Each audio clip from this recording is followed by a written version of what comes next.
Okay, I just saw chat. That awkward moment when you're muted for 2 minutes and 30 seconds. So, all right. Well, hopefully you got the guided notes. My apologies. It's working. Okay, good. I'm glad it's working. It's going to be interesting. I am losing my voice, so I cannot have the same excitement as I normally do. We'll see how it goes through this stream because this is a long stream. We're already off to a great start. So thank you for bearing with me, geographers. Welcome, geographers, officially for the second time. We're in Unit 4, Political Patterns and Processes. So I was just talking about, if you were interested in the guided notes, get those. I'm not going to go through the whole spiel again. When I was talking here, I was walking through the CD and explaining the different things we're going to review today. I'm not going to go through that again as well. So sorry about the, excuse me. Sorry for the muted concept there. All right. What we are going to do, though, is we are going to start. I'm going to go over the notes. So just like before, I'm not going to be looking at the chat a ton because right now we're going to try to really review all the political geography stuff. But before we do, I need to give a shout out to two of my students that I missed the other day on a chat and I got in trouble by them. So shout out to Maddie and Gabby. You're awesome students. Thank you for paying attention in class. Great students. And there's your shout out. I'm sorry I missed you before, but thank you also for joining us tonight. So shout out to Maddie and Gabby. All right. We are going to go on to our notes now. So this is where it's going to get cut. We're going to then have like those two kind of videos there. So hello there, geographers. Welcome to our Unit 4 review video. Today, we're going over political patterns and processes. I do apologize today. My voice is trying to go. I think I'm starting to get sick or something, but we're going to power through it. So if I sound a little weird, that's why. Hopefully, though, it's not too bad. So without further ado, let's get started. That's the ultimate review packet. We'll take that one off. And there. Yes. All right.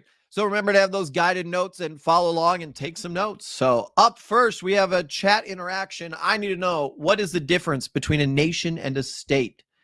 What is the difference between a nation and a state? So let me know there. What do we got? What do we got here? All right. Nation and state. I'm going to try to pin the first one. Okay, nation is culture, state is government. That can work, yeah. Nation is a group of people. State is the culture. State has boundaries. Nation has a group of people. Yeah, so remember, it's going to be important to remember actually the difference between a nation and state here because we're going to see coming up a lot of different vocab that uses both of these. So a state consists of a permanent population, defined borders, sovereign government, and is recognized by other states. That is a state. A nation is the culture. This is a group of people with a shared culture, language, history, homeland, and they also have self-determination. Self-determination is another concept we're going to talk about a little bit later in this stream. So the first part of the stream is actually about vocab. And instead of me just reading the vocab, we're going to get a lot of interaction here. What I need you to do, though, is try to think about things. So first, what do we notice about Japan? So take a second. We're looking here at Japan. What do we notice? What stands out? So we got some data here about Japan. And maybe already you kind of know what concept I'm connecting to. So right now we're trying to not just do just vocab, but also see how it connects and it applies. I do see a lot of people saying Japan is going to be an example of a nation state and it's homogenous. Yes. So absolutely, I will. I apologize. I missed that. I will fix that for you. So I'm sorry for that. So it would be a nation state. And let's quick look. When we're looking at this, notice that 97.9% when we're talking here for ethnic groups identify or are Japanese. That would be an example of a nation state. So remember, a nation state, we have one nation, one state. So the state consists mainly of one nation. And the one thing here, we're going to be going into nation states, multinational states, stateless nations. There's a lot of different concepts here. So the nice thing, though, if you blank on the AP test, you can break these terms down. Nation, state, one nation. Where's the nation living? In the state. The state has one nation.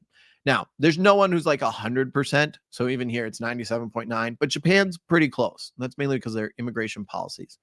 All right, here, look at the United States. What would this be an example of? What do we got? And how does this differ from Japan?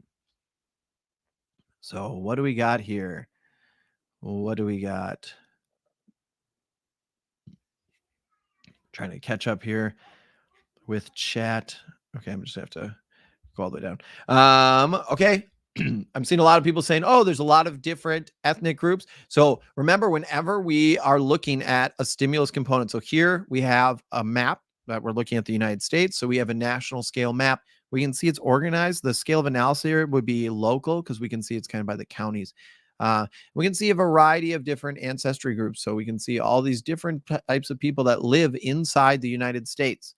So when we're looking at this, the United States of America, I already have seen it a lot in the chat. It is going to be a multinational state. So a multinational state would be correct.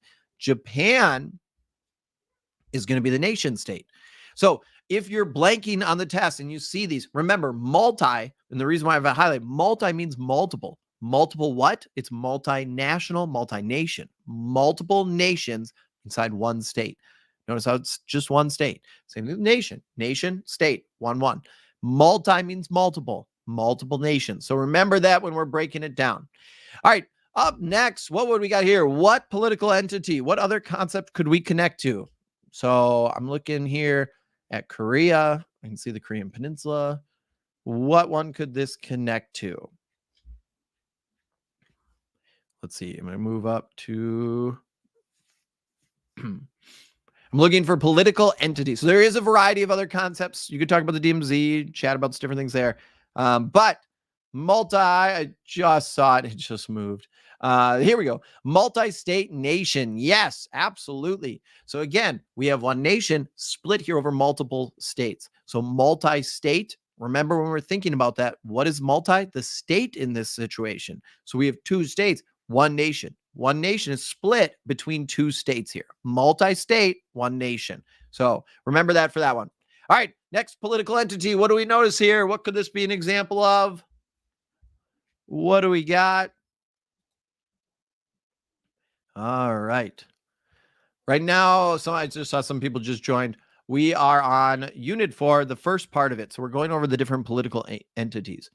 I'm seeing a bunch of people say it is a stateless nation. Yes, Kurdistan does not exist. It is not actually a country. So the Kurdish people are definitely a nation. They have self-determination that exists within their community, within their culture. They have their own kind of forms of government, but they're not formally recognized by other countries. So this is the territory of the proposed state of Kurdistan, but because it's not actually a state, they are a stateless nation. And they do have to have that self-determination. That's a big part there. Two other concepts I want to quick just highlight, and I'll put it on the screen full screen so you can read the definitions better, is regions. And this is looking at, again, these political entities here. So we have autonomous regions and semi-autonomous. It excuse me, all deals with power and the degree of power. So autonomous has a high degree. So when we're talking about high degree, that means they have a lot more control over what they want to do. The government, the state that they're residing in, really stays out of affairs. So they're going to kind of stay out. Semi-autonomous, they still do have a degree of power that they're able to dig on their own people. However, the state, the national government, is going to intervene a lot more, especially when it's convenient for them. So that would be the difference here. We're looking at power and being controlled by another state, of the amount of self-governance. Autonomous has a lot more self-governance compared to semi-autonomous. And that gets us into our next concept, which is sovereignty. So sovereignty, remember, if we're looking at it, it's a basic definition, but this is our authority of a state to govern itself. And this would include domestic policies and international. When we're talking here, domestic, remember, is going to be inside our boundaries. So inside the country. International, outside. Now, sovereignty is going to be big in this unit because we're also going to have challenges to sovereignty. States today do not exist in a vacuum. They are connected. Globalization happens, and that challenges sovereignty in a variety of different ways. Now, we're going to get into all the examples of challenges to sovereignty a little later on. But right now, just remember, sovereignty is the authority of a state to govern itself. And again, that includes its domestic affairs and international. One thing I also want to highlight too that we already mentioned a couple times is self-determination. Excuse me. My voice. It's all good. It's all good. All right. So self-determination here, when we're looking at it, is this right or desire of a nation or group of people to govern themselves. So this is a really kind of basic definition here that we're looking at. But we have a cultural group here, a nation that does have this history, this unique culture, and this desire to be their own state, essentially. They want to govern themselves. So that is going to be self-determination. All right. We are going to get, I saw some people asking about territoriality and stuff. We're going to get there. So we're kind of going through the CED in order. The goal here is reviewing the main concepts in that CED. The next thing that we're going to be looking at is some historical processes. So we started out looking at these kind of entities of different states and nations, how they're arranged. A big part of this unit and other units is actually how we got to where we are. And part of that is colonialism and imperialism. And yesterday in the chat, there were some people asking, what is the difference between colonialism and imperialism? When we're thinking of colonialism, think of a colony. Essentially, we have a state, a country here that is actually going to go out and occupy another area. They'll put settlers there. They're going to have a colony there. They're oftentimes going to exploit it economically. It's going to spread their culture too. So this is also why English became a lingua franca. Remember, a lingua franca is going to be where we have a language that is commonly spoken, oftentimes as people's second language around the world. Lingua franca would be mainly because of the British and colonization. So that would be kind of colonialism. It's this practice of acquiring, controlling another area, another country, and occupying it. Imperialism, on the other hand, is another way in which we saw a lot of changes happen in the world. This is more of the policy or the ideology of extending a country's power and influence. So sometimes it's through military force, but other times it's from diplomacy. So that's going to be kind of important to understand for imperialism. And we are going to come into these concepts later on in this course. So I just want to kind of highlight them quick there, the difference. But these have led to a variety of boundaries being changed, countries being created, and other challenges that the world has seen. Okay, I did see really quick. Question here. Sovereignty is going to be, when we just kind of talked about this one, but remember, sovereignty is a country's ability. If you're a sovereign country, you have control over your domestic affairs and your international. Like the United States is a sovereign country. The United States creates its own laws. No other countries come in and create our laws for us. We have defined boundaries, borders, people. We have a government. It is sovereign. It is in control. Self-determination is that right, that desire of a nation to be able to govern themselves. So they want to be able to govern themselves. All right, going on to the next one, I want to highlight boundaries. So I mentioned that colonization, imperialism, colonialism led to some new boundaries being created. And maybe you already know the type of boundary I might be referencing.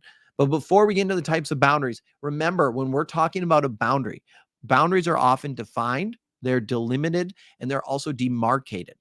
And of course, administered. So we actually have someone who's running the boundary, managing it. Defined is just, it's fixed and set. So like we know where the boundary is. That's the boundary. It's set there. There's not like a debate. Delimited would be actually this process of putting the boundary on a map. So actually drawing it out on a map. And then demarcated, if you ever see that word on the AP test, just think wall, sign. It's some marker. So in the real world, you can see the boundary is physically there. It's kind of a weird thing to think of, but like all of our boundaries are made up. So if we don't mark it, you're not going to be able to see it. It's like I live in Minnesota, but the state of Minnesota, it's just a construct. We've created the idea of the state of Minnesota. So we put up little signs saying, hey, you're now leaving the state, to kind of show, hey, this is our state. That's the next state. So demarcated is this process of making a boundary. And again, that's a wall sign or a maker there. All right. The next thing is we have all of our different types of boundaries, and there is a lot of them. So I'll put them on the screen right now. I'll kind of go through them a little bit. So trying to get a couple different examples for all of them here. But what we are seeing here, okay, relic boundaries. Remember, this is something that is no longer active. So I got that kind of definition there. That would be like the Berlin Wall. You could say the Great Wall of China. They're still here, but they're not actively being a boundary. It's not actually enforceable, or it's not being enforced. It's not the actual boundary. It's still impacting that cultural landscape. So the Great Wall of China, if we're looking also at the Berlin Wall, definitely part of these areas. And it distinctively connects, excuse me, to those places. However, no longer an active boundary.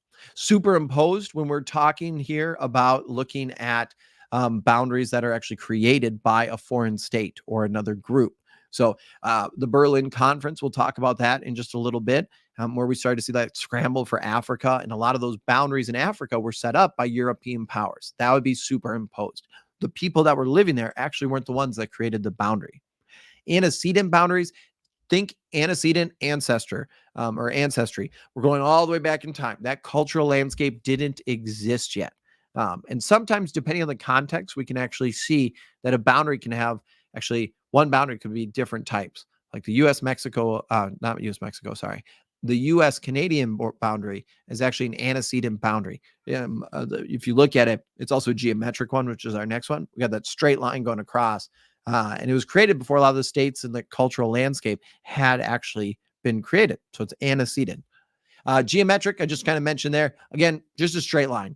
We can actually see a lot of the Western states in the United States are geometric boundaries. If you look at it, we got a lot of just lines going longitude, latitude, a lot of straight lines. In Africa, there's a lot of geometric boundaries. The border between the United States and Canada is. So we see geometric boundaries kind of all over. Excuse me. The next ones are subsequent and consequent. These honestly, so I'll quick move it so you can see it a little bit better there. There's definitely debate. If you look online, there's some conflicting things, but College Board, how they've said it is subsequent boundaries are these boundaries that are going to develop along with the cultural landscape. Consequent boundaries are going to be a type of subsequent boundaries. However, here, the religions, linguistic groups. So oftentimes there could be some conflict that's happening here. So you can think like C for conflict. So consequent would be a form of subsequent because we do have a cultural landscape that is being formed. We have a variety of cultural groups, but consequence is going to be focused on that division or to divide. Subsequent, it's just going along with the development. So like a lot of Eastern Europe, they're subsequent boundaries. They're going particularly just around with those nations and those cultural groups. So that would be an example there. You could look at like India, Pakistan. That could be an example of consequent, or possibly, yeah, like South Sudan. I just saw someone in the chat say that. That could be an example there. We're looking at it. Excuse me. All right, take a second. Identify this boundary. We did go over some examples. We'll see who's been paying attention. So what do we got? What do we got? What is this boundary? Again, if I'm missing your stuff in the chat, I apologize. I'm not really looking at it. I'm trying to focus on the notes, especially with my voice. It's a little harder. Every once in a while, I'll look over. So if I see something, I will try to point it out. All right, we got relic boundary, and the Berlin Wall. Good catch there. Good catch there. Relic. Yes. Relic. Awesome. All right, next one. Again, let's see who's paying attention. What do we got? Next type of boundary. How is it a relic boundary? It is a relic boundary because the Berlin Wall still physically there in some parts, but it is no longer an active boundary. So it is a relic of the past. It's still here. It's still shaping the cultural landscape, but not actively being enforced there. Okay. Geometric. Yes. Also could be antecedent as well. I'm trying to highlight here is just like the straight line. So that'd be the geometric, but both could work for sure. Geometric boundary. Yeah. Awesome. All right. Last one. And then we're going to move on. Here we go. Move my, whoops. What do we got here? What do we got? For the last one, antecedent, it was antecedent because the cultural landscape, actually, if we go back for here, had not developed. Like when they made this boundary, they just went straight across. We didn't have all like the states and everything set here. So if you actually looked at the boundary, like you can see like the woods, it's just like trees cut down to form the boundary. It's actually kind of cool. But the cultural landscape hadn't formed. So it's also antecedent, you could argue as well. All right. Yes, it is superimposed. Superimposed. So we can see here Africa kind of before the Europeans come in, they start creating these different boundaries. That would be an example of a superimposed boundary. And that gets us to our Berlin Conference. This is a historical thing you will want to be familiar with for the test. Excuse me, sorry. The Berlin Conference did do a variety of things. So you can see in this kind of picture here, you got Africa in the back. And so what's happening here is they're debating about how to create the maps. And remember, when they were creating these boundaries, oftentimes they were creating them to try and get goods and resources, particularly natural resources, out of the continent. So a lot of things were set up to actually export stuff from the center out to the coastlines. And that would help them with the Industrial Revolution and trying to get these new products made. And unfortunately, it led to a lot of exploitation of the continent of Africa. So this would be the Berlin Conference. It created a lot of superimposed boundaries. You definitely want to be a little bit familiar with it because it had a really big impact on Africa. It also led to a lot of states being created that did not go along with cultural or national lines. And so we saw a lot of people all of a sudden get told, hey, you're now going to be part of this new state, even though these people have histories of not getting along and histories of being very unique cultural groups. And now they're just told you're all one. And that unfortunately later on led to a variety of different issues and conflicts to break out. So Berlin Conference, you do want to make sure you have an understanding there. If you do need some more help with any of the boundaries, I kind of made this cheat sheet here in the Ultimate Review Packet. It goes through the boundaries, kind of has some bullet points for each of them to kind of break it down. And then I do have a 12-question quiz that's looking at all the different boundaries. So what I did is create different scenarios for the boundaries, and then you can practice it by trying to identify it. So if you're interested, if you need more help, if you're like, yeah, I'm a little fuzzy on these, by all means, check out that Ultimate Review Packet. And again, you can find it in there. Cool. We're going to go on to the next thing here. I have seen some people asking about territoriality. Territoriality was an FRQ question last year. It was defined, and a bunch of people freaked out about it. Understandably so, because a lot of people, like, I'll be honest, like, I covered it in my class. I didn't spend a ton of time on it because it's just like one vocab term, but it is in the CD. And if it's in the CD, remember, we got to study it. So I'll leave this up so you can see kind of these definitions here. But territoriality is dealing with this connection of people, their culture, their economic systems, political systems, all to the land. And oftentimes we're looking at how people are communicating ownership. So ownership to a particular area, whether it be creating a boundary to show that, whether I'm going to put a wall up, whether it be I have certain signs. We're looking at our defending of a territory, protecting our territory, saying like, hey, this is our territory. Going down Shatterbelt, remember a Shatterbelt, a great example would actually be when we look at the Cold War, and a lot of Europe is kind of split between the West and the East, capitalism and communism. So a Shatterbelt, we have this region, so a geographic area that's caught between these external factors. It could be different states, it could be different cultural groups, variety of things could be happening. And we got people being pulled in both ways. And that creates, unfortunately, this tension. You're thinking we're getting pulled in both directions. So if you're in a Shatterbelt region, unfortunately, it can create a lot of turmoil and tension. It can also make life a little bit difficult because you got larger external forces really trying to influence both sides. So that'd be a Shatterbelt region. Neocolonialism. In my video, if you watched it, talked, about Africa and China and what they've been doing there. So neocolonialism is kind of more modern day. It can be done by states. It can also be done by multinational corporations. So don't forget about that. A lot of times people just focus on the states or the countries, but multinational corporations can also do it. Here's where we're trying to use our political power or our economic power. And you're trying to influence another country, but you're not going to occupy it. It's not like colonization where I'm going to set up a colony and I'm going to actually live in that area. So neocolonialism is we are influencing, oftentimes with the intent of trying to exploit. So when we're looking at large multinational companies, when they're setting up different things around the world, they're going to be going into these periphery countries or semi-periphery countries. Remember those countries that have less economic development. We'll go more into the periphery, core, and semi in Unit 7. Those are vocab terms you'll want to know. But oftentimes these multinational corporations are going to go there And they're going to try to then exploit to get cheaper labor force. We're seeing this economic restructuring occur. And that allows them to make cheaper products. They ship them back to core countries and they're able to make more money. And it also helps developed countries get cheaper goods. So that is neocolonialism. You want to have an understanding there. Some people asking about my voice. I really hope my voice doesn't sound bad to you guys. So I hope so. I'm trying to take care of it as best I can, but hopefully the audio and everything sounds okay. The last one on this list is choke points. And one thing you want to know about choke point, there's a bunch of different examples of them, but whatever country controls a choke point gains more political power, particularly on the world stage. If we look at choke points, there is a lot of influence you can have because to go through a choke point, it's the only area really to get through to a destination. So like the Strait of Hormuz, the Strait of Malacca, the Panama Canal, these are all choke points. Yes, technically, we could go around these areas, but it would add a lot to the trip. It would be very expensive. So countries pay close attention to choke points because they want to make sure these are remaining open, particularly for trade. If it's anyone that has a lot of commerce going through, countries are very careful. If those start to close, there's going to be some issues because that would disrupt a lot. Yes, just that would be an example of a choke point. Yes. That would be an example of a choke point. Yes.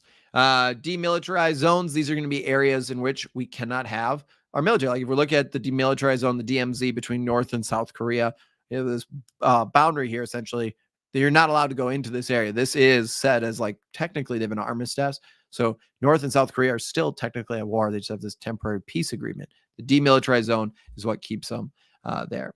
All right, let's go to our next thing, which is the law of the sea. So here we have UNCLOS, whatever. Here we're looking at a variety of different things. The focus is on these three zones. We have our territorial, the contiguous, and exclusive economic. So that's really what I want you to focus on when you're studying the law of the sea, and then how it could connect. I'll get into an example in just a second there. But if you get past this 200 nautical miles, so I'm going to talk about the exclusive economic zone a little bit more. That one has a lot of variety to it. And it's interesting because this is where we get into some of the tensions in the world. But anything in the exclusive economic zone, so you find oil or a fishery, that belongs to that country. So if we're looking at the United States, 200 nautical miles off of our coast, that's ours. If there's some like big discovery of oil or natural gas, that's ours. If you go past that 200 miles, this is where you're getting into those international waters. Whoa, my bad. Flew all the way ahead. Way too much there. So that would be as you go past. So again, territorial, that's going to be that first 12 nautical miles. The contiguous is going to be 24. And then we get into the exclusive economic zone. One thing with this too, you can kind of think even logically a little bit here, the closer you are to land. So if we're looking at that territorial sea area, that zone, the government's going to have the most power. Like you're not going to allow any military ships from another country to be in that area. You definitely have full right over all the immigration policies, everything there. As we continue to move farther out, the country has less and less control. But it isn't until after that EEZ that you actually don't have control over any of the natural resources there. One thing I want to highlight too right now, this would be an example that we can see here is the South China Sea. One day, I think it's going to be an FRQ. I'm not saying it's going to be this year, but one day there's some crazy stuff happening in the South China Sea, like crazy stuff. Like China's building islands. It's fascinating. It is so interesting, all the different things that are going on there. But here's the South China Sea. What I want to point out here is when we're looking at this red line going through, this would be the 9-dash line. There's no dashes on this one. But the 9-dash line is for China. And they found this old map that they used to say, hey, we have the claim of this entire area because we have this map proving that this is ours. And the 9-dash line is pretty inconsistent. So it kind of changes a little bit depending on who you talk to. What you're seeing here, though, these are everyone's EEZs. So you can see all these different countries. The Spratly Islands have been a big contentious point because if theoretically you can truly control these, what would happen then is you'd extend your EEZ. And so China has actually been trying to create islands and has been expanding these islands to expand their EEZ. They've also been doing a variety of things with their military and going in. So trying to be able to control this area. We also have a choke point down here too. So that would also, we have a lot of oil trade. This is a lot of natural resources here in this area. So the United States, we are involved in this. We do have our military, our Navy is in this area. We kind of have been watching, as some people have been saying, like, hey, if we're gonna have another war, it could be in this area. We'll see. I'm not saying you have to study this. It's not, the South China Sea is not specifically in the CD. This is an example of some boundary disputes that can happen when it comes to the law of the sea.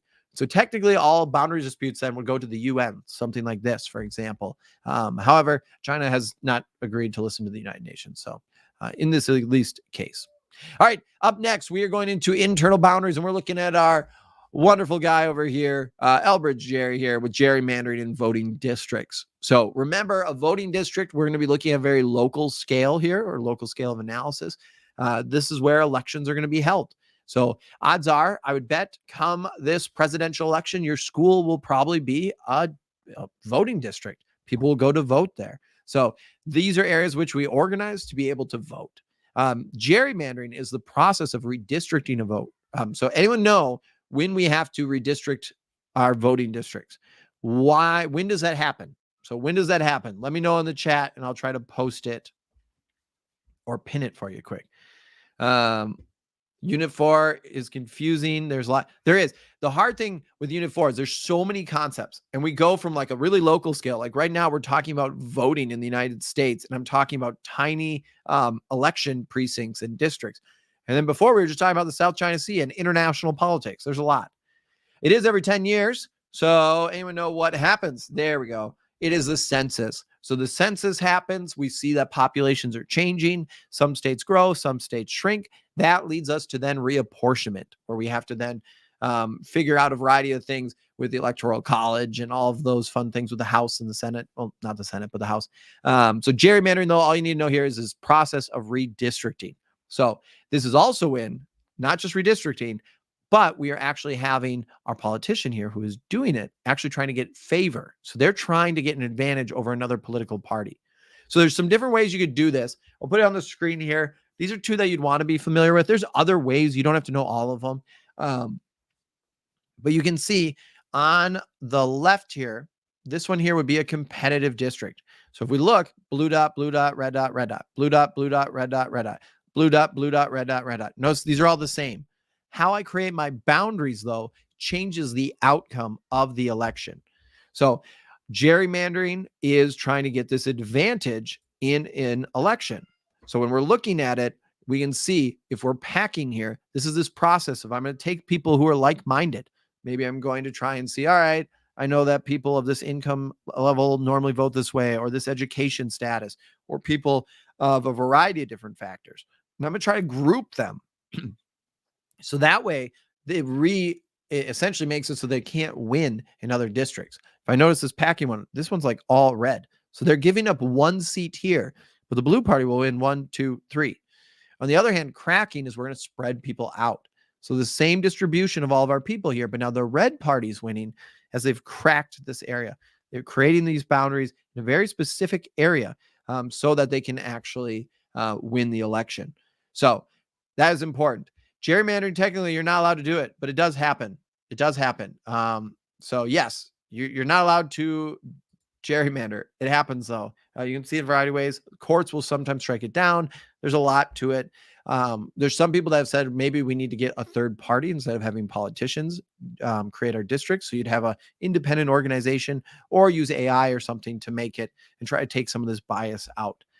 Europe does that. They have a lot of European countries will have an independent commission that will actually create the districts.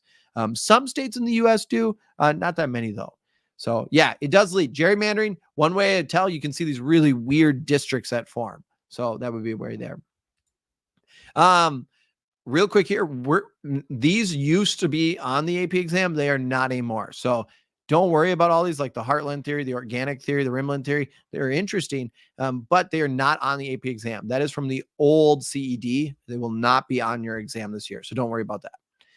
All right, let's go on to our forms of governance. So this is the next thing. We have our unitary and our federal. When you're looking at this, One thing to point here. So you can read the definitions on the screen there. But unitary states, remember, generally speaking, are going to be geographically smaller and oftentimes more homogenous. So a lot of times nation states, if we connect back to earlier in our review video here, a nation state, remember, one nation, one state. So we have a state that's mainly made up of one nation, but a nation state that could often have a unitary government. So, and that creates this very strong sense of national identity. It allows them to really quickly make new laws and policies for the state. But one thing as a downside here is oftentimes then they're not going to be able to react as much, a unitary state, to those individual things happening. And we may see certain cultural groups not be part of that decision making since the power is all centralized. And remember, we're talking about power distribution here. We're looking at how it is spread out, how it's organized. Now, federal, on the other hand, I'll put this back up so people can see. Federal here, you can see the definition. These are oftentimes multinational states. We want more regional control. That's going to be important here for our state. So that's something to think about here. Generally, they can respond really quickly to these localized issues and can offer more support for minority groups, for different cultures, because these laws and these policies will reflect local issues. Since we have this power spread out, decisions are made at that local level and that national level. So that is a key kind of difference here between these two different forms. So you want to have an idea of these. This has been on, actually, Unitary and Federal was on the FRQ last year. They asked a question about I think it was explain the degree of a unitary state, and a federal state being able to implement antinatalist policies. So we have an explain the degree question, which is definitely the hardest task verb you can have. And then we have unitary, yet to know, federal, yet to know, and yet to know antinatalist policies. So there's a lot in that question. So make sure you're familiar with that. All right. We're going to go up to some next vocab. We're going to start here with devolution. Devolution comes up multiple times in this unit. So we're on the form right now of, we just talked about power distribution. Devolution is not a federal government. What we're talking about here is the transfer. Devolution is the transfer of power from the national to the regional. So we're looking more at that process. Sometimes devolution could actually result in a state separating, so breaking up, but it won't always. Sometimes it's just a transfer. So like regional governments are gaining more power. National government's losing power, the regional government's gaining. That'd be an example of devolution. A state breaking up into more is like, we saw local movements want more and more independence, self-determination. Eventually, we start to see a separation. That could also be an example of devolution. So multiple things could happen there. Another one you want to be familiar with is ethnic separatism. Now, this is going to be when a person or even a group would start to identify more as their own ethnic group, then a citizen of the state. So this could also lead to some conflict in the state or possible separation. This would be a centrifugal force that could happen here, where the group here, as they continue to identify more as their ethnic group instead of the state, is going to want more autonomy, that decision process. You want more of your own independence there. So ethnic separatism definitely could be a centrifugal force. Another one that could unfortunately happen, and unfortunately we see it in the world, is ethnic cleansing. We've seen this in Myanmar with the Rohingya people, but this is when a government actually attacks an ethnic group. And the goal here is they're actually trying to push them out of the state. And sometimes it can be through physical violence. Sometimes it could be passing laws that are clearly unfavorable and are targeting a group, or even mass incarceration. So a variety of ways it could happen, but ethnic cleansing you might see on the test. The next term that I want to quick highlight is irredentism. A lot of people get confused by this one, and it's an interesting one. And actually, if you watch my topic video on YouTube, I mentioned Russia and Ukraine because Putin, I would highly argue, is essentially looking at this conflict between Russia and Ukraine as he's just trying to unite Russia with other Russians. He's not viewing Ukraine fully as its own independent state. He's saying like, hey, these are ethnically Russian people. They should be in Russia. And that'd be a form of irredentism. Irredentism is this movement. We have a nation here that's trying to unite other parts of its nation that are actually in another state. So this nation is in multiple states. And what we have is this movement, sometimes by force, as we could see with Russia and Ukraine in that war, but this movement to reunite the group. And so that can be a centrifugal force that could put pressure on a state separating. If we have conflict, if people want to leave that state and join back to their nation, to another state there. So irredentism, a movement by a nation to unite other parts of its nation that are located in another state. So hopefully those terms kind of make sense. Those are ones that oftentimes I notice some of my students mix up or don't understand. So you want to understand for these is how they could connect into centrifugal or centripetal forces. How could they challenge a state's sovereignty? That would be important to understand. And how they could impact the function of a state. So definitely have an understanding there. Quick shout out, and I'm going to put these up here. Sorry, I should have said shout out. I know a lot of people are probably asking for shout outs. And then I just said shout out. But what we're looking at here that I want you to see is these are all different examples that are specifically mentioned in the CED. And so what I want you to do is make sure you spend a little time understanding the Basques, the Catalonians. If we look at Quebec, sorry, my voice kind of just gave out there. Nigeria, the Walloons, Flanders, we're looking at Belgium, the Rohingya people with Myanmar. These are ones that are mentioned in the CED as different examples with devolution. Some of these, for example, like the Basques, have continued to experience some separation because of essentially this mountain range there. They're culturally distinct from the rest of Spain. We could also look at Catalonia, which is more economic. They have their own culture, the Catalan language, and they also, too, have a very big role in the economy in the country, and feel sometimes that maybe, they're paying a lot more in taxes, and are they actually able to continue to have all of the benefits? And they want to actually have an independence movement. They tried to actually right before COVID, a couple things happened there. The Myanmar would be an example of an ethnic cleansing with the Rohingyan people and pushing the Rohingyans out. Quebec would be an example with language. So would Flanders and Wallonia. And then Nigeria, we also have a lot of different cultural groups there. So these are all causes of devolution. Remember, devolution is this transfer of power. And so we are seeing power go from a national government down to regional governments. And sometimes that can lead to, again, sometimes that'll lead to a state to actually split, or we'll see a new state. Other times it might just be that transfer of power where we see regional governments gaining more. So for time, I'm not going to be able to go much more in depth on all these examples here. If you want, I think my video does a really good job of highlighting all these, the one on YouTube. So you can check that out if you're interested there.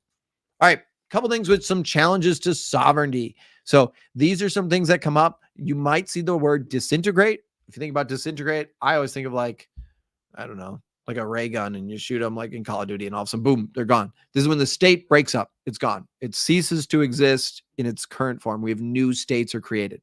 Democratization is another term you may see. It's listed in the CED. Democracy, the right to vote. You want to have a say in your government. And so democratization, if I know democracy is this right to vote and stuff, well, if you see an answer that's talking about a regime or a government becoming more and more democratic, that one's going to be the one that connects the best. Supranational organization, there's a variety of things you need to know with supranational organizations. One, whenever a country joins one, they are giving up some of their sovereignty. So that's important to understand. But they're normally doing it because they're gaining something, whether it be their economy is going to get a boost, whether it be a military alliance, whether it be trade, or politics, where they're trying to buy favor and try to work together there. So a supranational organization, we have at least 2-3 countries that are involved together, and they're trying to focus on some bigger issue that's happening there. So that is going to be important to understand. And challenges to sovereignty, also just to highlight, happen for a variety of reasons. Like today, we are connected as a world. If you think about like the US, we are a very powerful country. There's a lot of things we can do, but we're also limited. We have allies. The Kurds, for example, we had worked with the Kurds with fighting ISIS, and we've worked with Kurds for a while in the Middle East. But Turkey, for example, that's in NATO, does not get along with the Kurds. So we're also limited there. We can't just fully support a Kurdish state there because that could go against one of our allies. Same thing, too, with like the Russian war with Ukraine. The United States wanted stricter sanctions on Russia, but a lot of our European allies got a lot of their oil and their gas and natural resources there from Russia. And they weren't willing to right away, at least, put as strict as sanctions on. And so the US, we couldn't fully do what we wanted. That was a challenge to sovereignty. We live in a globally connected world. And we can't just do whatever we want. There's consequences to our actions, just like us in school. We can't always do what we want. We got to sometimes do things that maybe we don't want to do. So these are some of the organizations that are listed in the CD. I do not have time right now to go over all of them, but I'll just kind of highlight them here. These are specifically mentioned by name.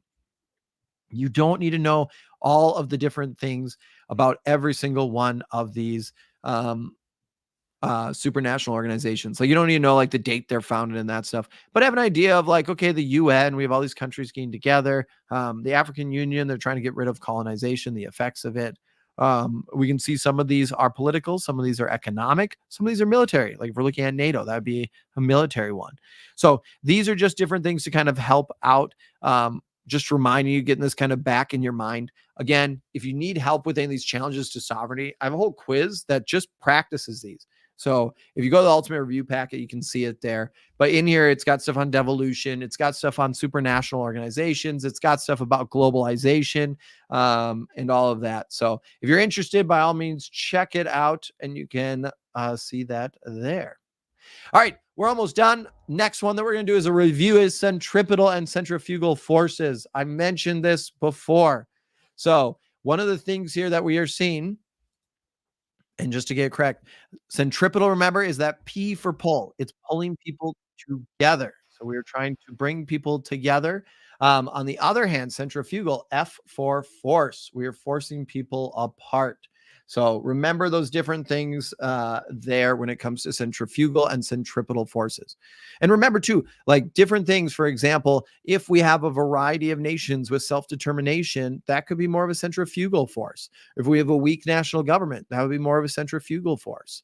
Unitary states oftentimes have centripetal forces as they have a lot of control there. At the same time, too, if they start to practice things like ethnic cleansing, that creates then more centrifugal forces. So our concepts can all connect into these different things, which is what's cool about this unit. All right, we have one more slide. I do want to mention just a couple last minute vocab that you might see. It does connect into this unit. And the first one is ethno-nationalism. And this has been asked on FRQs in the past. So ethno-nationalism is going to actually be a form of nationalism, but now instead of it being the nation as the main definer, now we're looking at the ethnicity. So actually the ethnic group is becoming the center point of like the pride. So it's a form of nationalism now where that nation is being defined in terms of the ethnicity. And this could lead to centrifugal forces. It could lead to conflict with other ethnic groups. If we have a certain ethnic group now with ethno-nationalism that's being the priority, that's the focus, that is the pride that's being happening, that could then come into conflict if there's other groups. There's also ethnic nationalist movements. And this, again, is when a cultural group is going to want to separate. They want control for themselves. So that's based, again, on a specific ethnicity or nationality. So we're kind of taking that ethno-nationalism, now we're getting to the movement aspect. So they're actually trying to separate. And this could lead to a failed state, another term that you kind of want to be familiar with. This would be where we have a state that can no longer provide those basic government functions. So Syria, for example, for a long time, it was a failed state. Unfortunately, due to the Syrian civil war and it turning into a proxy war with all these other countries funding and supporting it on both sides. The government failed. They couldn't provide the basic services anymore. And so it lost a lot of authority over its land. That's where we saw the Kurds start to take back the land. We had ISIS that actually started to come up again within the Syrian area. And so that would be an example of a failed state. Cool. Woo. All right. That's it for this review. I'm going to cut the video out now because we are going to do some Kahoots. So if you're watching the recap, thanks for watching. Check us out tomorrow at 7 p.m. Or on the weekend, it's going to be a different time. All right. Now I'm going to be able to go back a little bit more to our chat. Let me get our Kahoot up so we can get that going. All right. Switching over. Hopefully people are doing well. I will try to read the chat as much as I can now. Let's see. Screen 2. There we go. If you're wondering about how people got into the Kahoot early, you can check out the Discord server. It's completely free. The Discord server is where they got the code first. So it helped yesterday to kind of space this out a little bit. So spacing this out. Sweet. I also saw a couple of people asking about the CED that I was referencing. So I'll quick actually just show that again. The CED, if you're interested, so one in the ultimate review packet, this is part of the free part, so no worries here. This is the CED. So I just copied the stuff down to help you try to break it down. I broke it down by unit. So this is the stuff we just reviewed. We just talked about the function of political boundaries, internal. Here's voting districts. Here's redistricting. Here's gerrymandering. So unitary states, forms of governance, federal. So this is the stuff we've just been reviewing here. This is what College Board is going to base the test on. So if you want, you can also find a link to the CED in the description of this chat. So this is the actual document. It's 185 pages, so it's really long, but it's got everything you need to understand because this is what that test is going to be on. So again, you can find this in the ultimate review packet, or you can Google AP Human Geo CED. All righty. I'm going to get started. Before it crashes, I will put the code on the bottom so that way you can see it there. All right. And quick, take this one off. We're going to switch up the Kahoot code. All right. Unit 4. Let's see what happens here. All right. Which of the following is not an example of a stateless nation?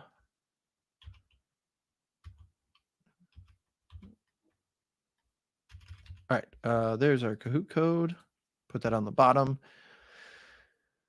All right. What do we got? I am going to quick drink some of my tea. And in the silence, I'll play some lo-fi.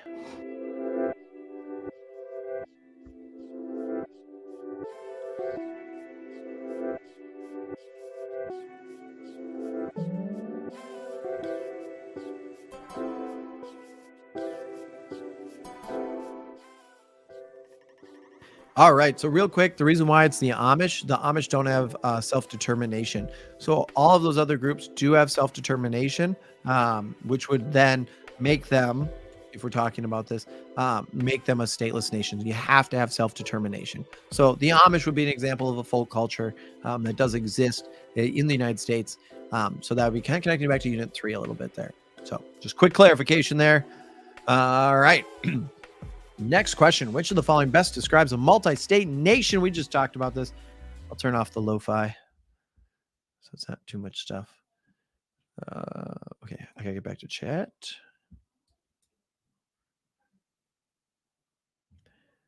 Someone's asking about a frontier. A frontier is an area where boundaries are not being enforced.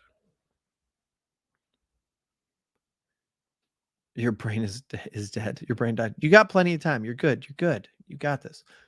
All right. I'll quick go through some of the super chats while we're doing this one. So majority of people got it. Again, when we're remembering this, remember multi. So multi-state, multiple states, one nation. So we have a multi-state nation. We have a nation that is spread out across multiple states. The multi-state.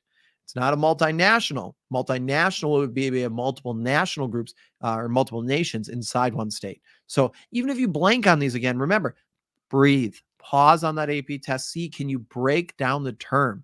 In this case, you can. So hopefully that kind of helps a little bit there.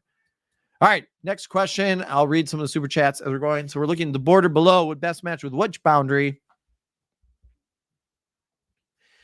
All right, we have Mr. T. Larkenback wants to say thank you to all the APHG students from Hempstead High School who are making efforts to review and prepare for our exam. You've got this. Mr. T, thank you so much. You are very, very kind, and I hope your students appreciate you. You are amazing. And thank you, and shout out to all of your students for coming. It's amazing always seeing all the people here. It's so fun. I enjoy it, even when my voice is just falling apart.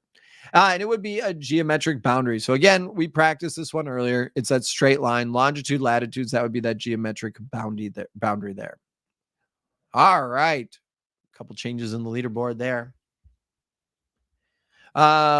Curtis wants to say shout out to Mr. Vance, fourth period. So shout out to Mr. Vance, fourth period from Curtis. We also have from Princess, shout out to Mr. Ellison's fourth block. So shout out there, and a cute little snowman. So cute little snowman there. Another one, Mr. Sinn. I love it. So this is from Senor Demetrius DeMarcus. Mr. Sinn, I love your content. Could you give my classmate Ethan a shout out and tell him to stop cheating on tests? Stop your cheating. We got to focus. Cheating ain't going to help you. Stop cheating on your test. Also, go Churchill High School. Go Churchill High School. Yes. Ethan, stop cheating. All right. What do we got? Which of the following? Majority of people got this. Good. So, yes, we're going to go on the next one. Again, devolution is this process. It's the process. So, like a federal government on itself, if we have a question where it's saying that power is distributed between a national government and federal government, or sorry, it's been a long day. If power is distributed between national government and local governments, that would not be devolution. So that would be a federal government. So don't mix those two up. All right. What we got next one here? Blank led to the spread of English and Spanish and reshaped political boundaries around the world. Okay. We have Rex King saying Unit 4 is kind of confusing. There's a lot to memorize. There is a lot of things. Rex King also has a great question. What's the most important things here? The boundaries are going to be big. Difference between nation and state, that's going to be big because you can connect into all those other terms, those different political entities. Definitely, too, like the challenges to sovereignty and devolution. We can see a lot of different examples that connect together in this unit. This unit is hard. There is a lot in this unit. But the cool thing is think of the real world when you're reviewing this stuff, because so much of it connects into what we're actually looking at. There is no like really models or stuff here that you have to worry about. It's a lot of vocab, but then understanding how these terms connect into our world that we live in. So it is colonization. It's colonialism. We talked about this before. Awesome job. Again, that led to lingua francas to also be created as they continue to diffuse certain languages around the world. Rhett Jones says, thank you for clarifying the extra terms. You are most welcome. You are very, very welcome. What's this one? Plumpy Wumpy Memes says, am I cooked if I just started studying? No, you are not. You can do this. You've got this. You still got plenty of times. Yes, we're down to 4 days, but you got this. Cool. Remember that Scramble for Africa Berlin conference. Definitely remember there. Majority of people understood this one, superimposed. So yes, that would be there. Remember, subsequent boundaries are going to connect to that cultural landscape they developed there. Consequent boundaries are a form of subsequent boundaries, but the focus here is on dividing different cultural groups, like religions or linguistic groups. And relic boundaries are boundaries that are still around today. They impact that cultural landscape, but they're no longer an active boundary. They're not actually in practice. So like the Berlin Wall we talked about. All right, question 7 coming up. Match the forms of governance. It's always fun kind of doing we review the new content and then we come back and practice. And then Trent said, can you please shout out Miss Duncan's first period? Shout out to Miss Duncan's first period. Woo. Okay. Caught up there. And now going to chat. Let's see here. Yes. Green. Shout out to Miss McDonald from Argyle High School. Just saw that one.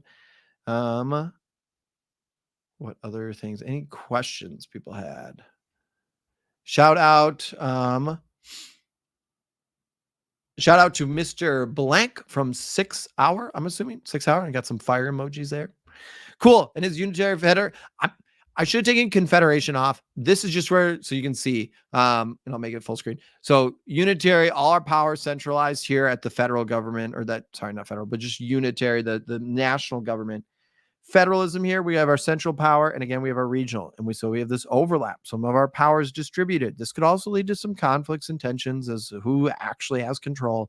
See it all the time in the U.S. Is that a state power? Is that a national power?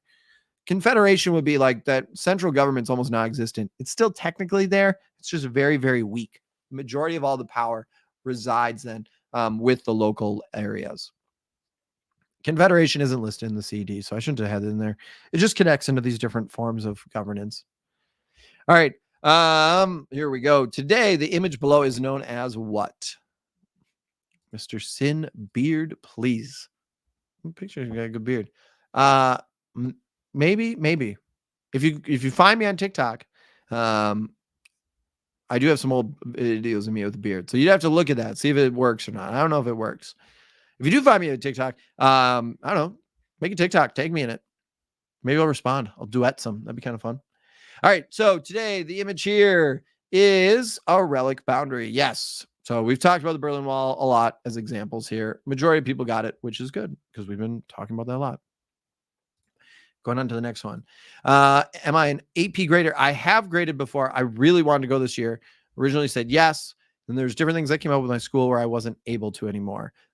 So originally I was going to grade this year, and then I was not able to due to a couple different things that came up. So I have graded before. It's a really good experience. If any teachers have ever done it, it's great. And you can do it online now too, which is actually really nice too. Though the in-person one is fantastic. All right. So which of the following irredentism? Remember, nation is uniting here. This is a term a lot of students do get confused on, but not you guys, geographers, because you're awesome and you've got this. All right. Up next, what do we got? Question 10. All right. So we got the law of the sea here, doing some identification.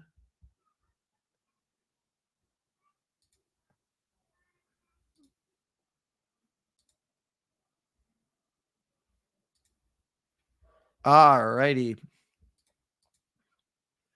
And 10 seconds left.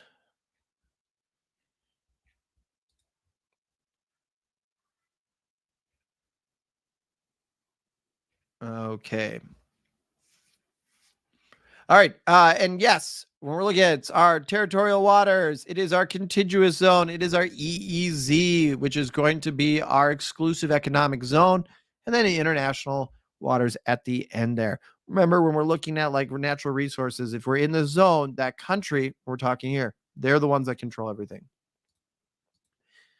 All right. Any changes? Ooh, the Giving Rooster taking the lead. Awesome. Your URP, I think you were commenting yesterday. I am glad that you are enjoying it so much. I'm glad that it's helping you out. I'm glad the Ultimate Review Packet's helping you. So thank you very much. Welcome back again. All right. The image below is an example of what?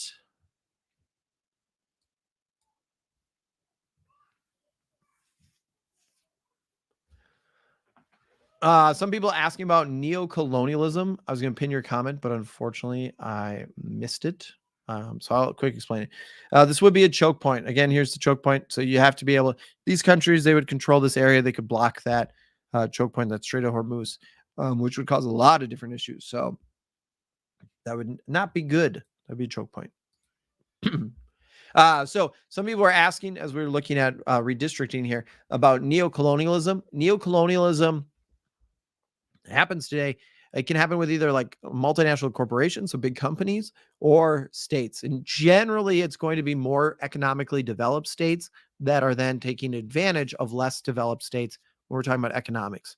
So less economically. So like core countries taking advantage of semi-periphery, or semi-periphery taking advantage of periphery countries. And they do that through economic means, political means, and a variety of other things that could happen there. So that'd be like neo-colonialism. An example, like China's doing it with Africa. Countries in Africa that vote with China in the UN actually get more infrastructure loans from China, or ones that don't recognize Taiwan as a state. Again, China then favors, gives them more money for some of these cheap loans to build different projects. So they're trying to influence some of these decisions to favor China's policies. So that'd be an example in neo-colonialism.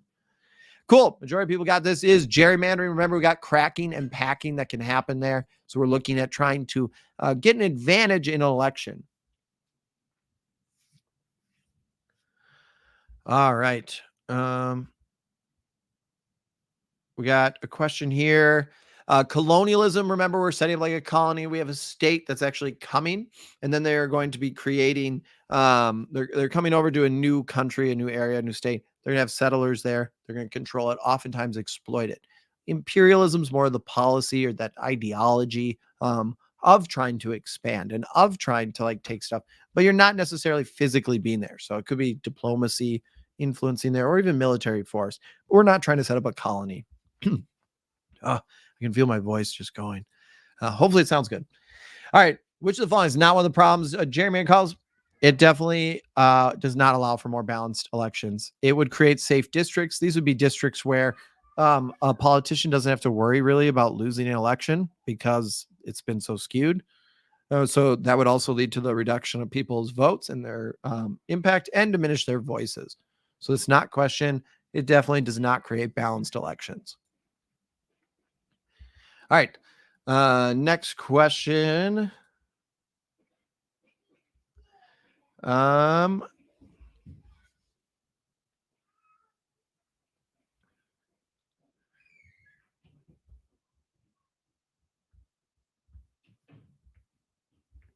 all right. Shout out again to Mr. Blank, 6th period AP Hug teacher. Also shout out to Andrew, Ryan, and Marco. Shout out to all of you guys.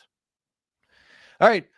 Here we go. So supranational organizations. So when we're looking at this, we're looking at our connected world generally here.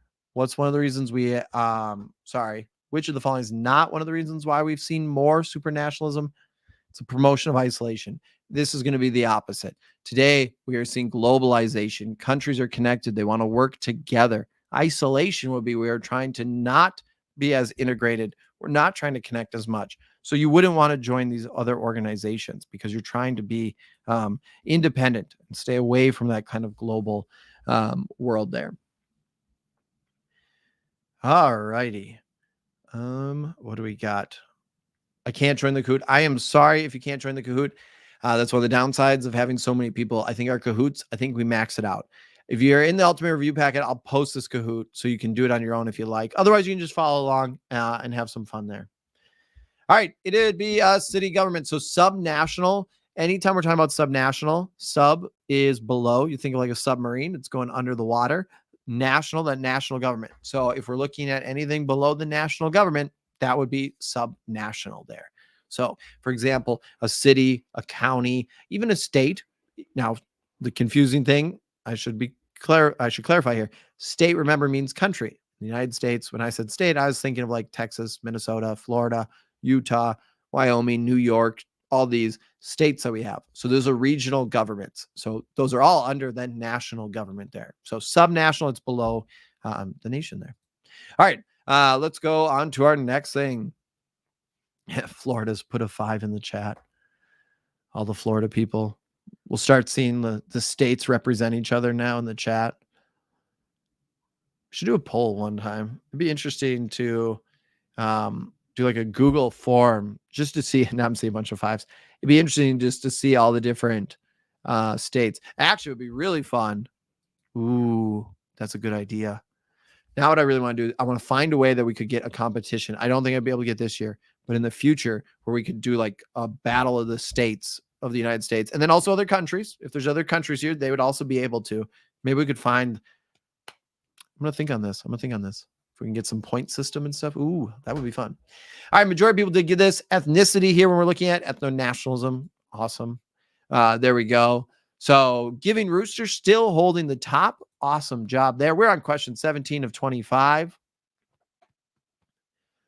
Deep in the heart of Texas. I'm trying to see. Someone was asking. I just saw it, and then it was gone. Shoot. I'm sorry. It was a really good question. And it's right here it is. From Nara. I apologize if I mispronounced your name. But what units do kids struggle the most with? Great question. I think Unit 4 a lot of students do struggle with because there's so many concepts here. I think Unit 6 also. I know for my students, agriculture is the one that they struggle a lot with because for some reason they're not as interested in it. So it kind of depends on what your interests are. That's the cool thing in this class. We have so many different units in here. And all these units are almost like their own courses. So, but I generally think this one can be harder for students just because the scale changes so much when we're looking at a very local level. And all of a sudden we're talking about global and supranational organizations. All right. So remember, again, when we're looking here, we're looking at scale and scale of analysis. We've been getting a lot of practice here. When we're talking about it, we can see we're looking at the world. So we have a global scale. Notice that we're looking at these votes for these different countries, and that would be a national scale. The data is organized, is being presented, is collected by the states. So that's why it's a national scale of analysis, but a global scale. Majority of people are getting that. That's good. When we first started doing these Kahoots, we weren't getting these. So I'm glad we're getting them now. All right.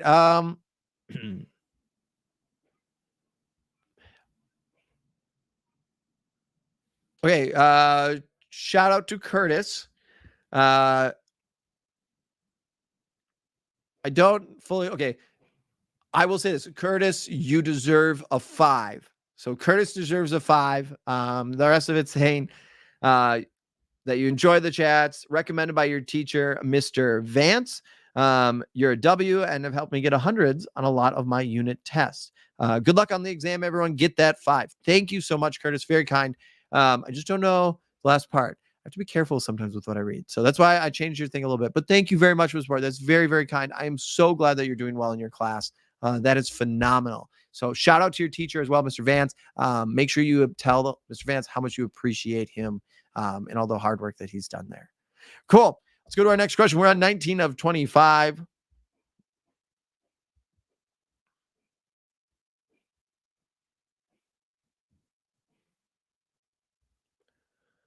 All righty.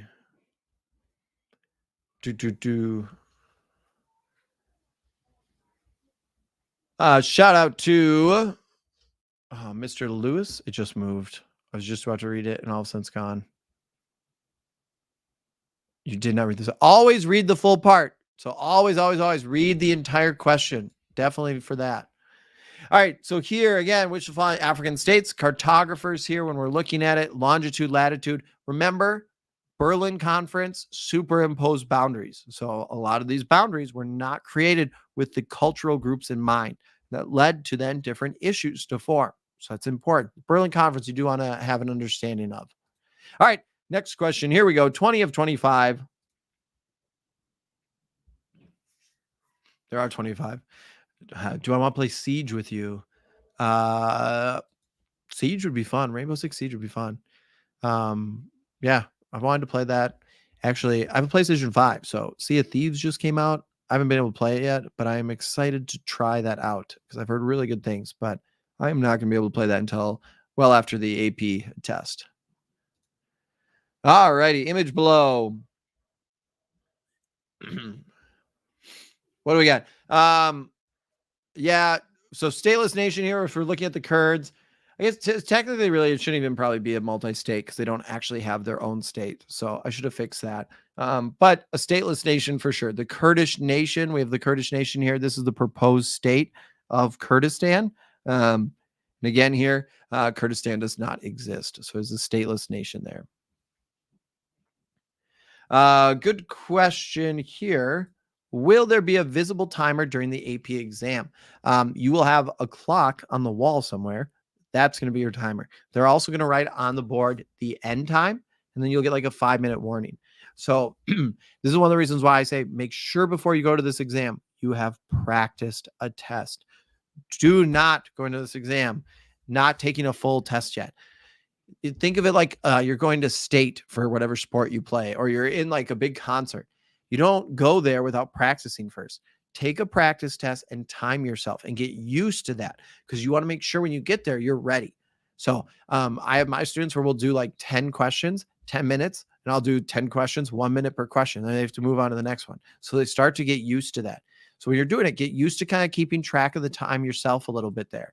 So there won't be a giant timer, but you will have a clock on the wall somewhere that you can see. And if you can't see a clock, please tell your proctor that so they can quickly get a clock or something there because you should be able to keep track of the time. That's going to be very important. Autonomous region. So we talked about this a little bit earlier here. Perfect. I'm going to get back to your thing about autonomous regions, but just want to make sure. So we're looking here. We had some splits. Remember, territoriality. This was an FRQ last year, but territoriality, the attempt to influence, control people through nonverbal communication. I worded it a little different, but we're looking here at being able to essentially say this area is ours. We are saying or claiming it through economic systems, political ways, signage, a variety of things. So that would be there. Red is just looking at like a sovereign state, subjects relatively homogenous. This would be more of like a nation state. Fighting over control of a choke point. Yeah, that would just be, we have conflict, we have war. Technically, I guess I could connect, because if you're trying to assert your control over a territory and claim it, maybe you can make a case for that one. So that could be, I suppose, if you think about it from that perspective. It's always interesting when you think of questions and you can see other perspectives, they kind of shed new light on things. So here we go. Question 22 of 25. Currently, China has been investing heavily into Africa, spending money on countries that vote with them in the UN. What is this? All right. What do we got here? Do, do, do. A couple of people. Yes, I'm sorry, I'm not as animated as I normally am. My voice is, as I kind of right there. Yeah, we'll struggle a little bit there, but that's okay. It's worth it. So yes, neocolonialism. Again, we've talked about this one a lot. I've given a lot of examples on it. Again, we're having this influence, either like a company or a state. In this case, China's using their money to try and buy some political power in the world and to kind of take advantage of some things there. Am I doing a Kahoot with all the units? I don't think so. If it depends how I'm feeling. I'm hoping to do a bonus Kahoot, or not bonus Kahoot, sorry, a bonus live stream where we go into a practice test and then also one for maybe the task verbs and maybe one of all the models and stuff. But it does kind of depend on if I can talk or not, because that's a big part of all this stuff here. All right, frontier. Yeah, area that's not enforced. Boundaries are weak. They're not enforced. This one I kind of talked about a little bit earlier here. So again, we have an area that's just not really being enforced. There's no state really that's actually there. Cool. Here we go. 24 out of 25. I do have some questions here about FRQs. FRQs, I'm almost done. After this, I'm going to try to finish editing it and doing some last minute tweaks. But I have one where it's just all the task verbs, and then it's a lot of examples actually using some of the previously released FRQs to show you what you should do for those. If you're looking specifically on studying, the best thing, take FRQs and just type in on Google previously released FRQs, AP Human Geo. You'll be able to get in and you can see all those FRQs. And then you can take the FRQs from last year. And it also comes with a rubric and the grade, so you can grade it. You can see exactly what people are looking for there. So hopefully that kind of helps out there. All right, Mississippi River, yep, physical boundary. So nothing too crazy there. It's a physical boundary that we're looking at. All right, our last one. Which of the following is not a supranational organization? What do we got? Some people asking where you can find practice tests. You can find some on College Board. You can find some in like the Barron's Review. I have 2 full practice tests in my ultimate review packet. And then there's also a test pack that has 347 FRQ questions, like 700 multiple choice. So those also could help you out too. There's also a lot of Quizlets and stuff online, or you can check out my Discord server too. I can show that in just a second, but Discord server is completely free. And every day, this entire school year, students have been posting review questions. And they all have the answers blocked out. There's channels for all this stuff. It's an awesome, awesome community. We're just over now 20,000 students and teachers on that server. So yes, Brexit would be the opposite. They're actually leaving a supranational organization. So trying to become more isolated there. That would not be a supranational organization. Woo. All right, let's go. What do we got for our top here?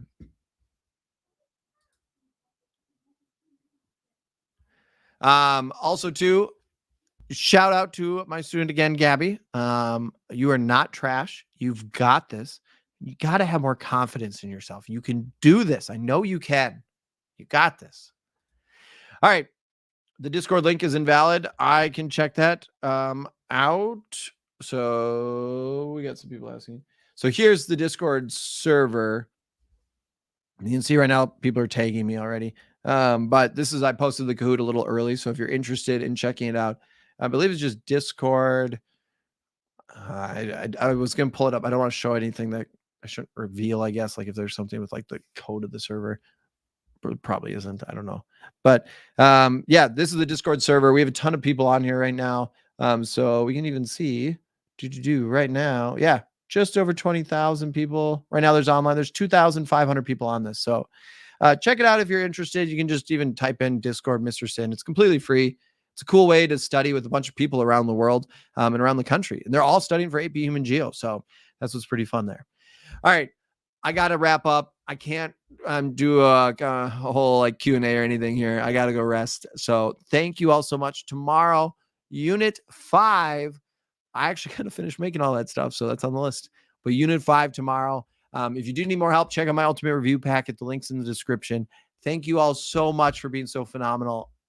This has been some of the highlights of my week, is just being able to come review with you guys and hopefully help you rock this AP exam. So remember, you can do this. Have confidence, geographers. You've got this. I know you can. So I'm Mr. Sinn. As always, thank you for joining us today. And I will see you tomorrow at 7 p.m. Or if I get my video up before, then maybe in the video.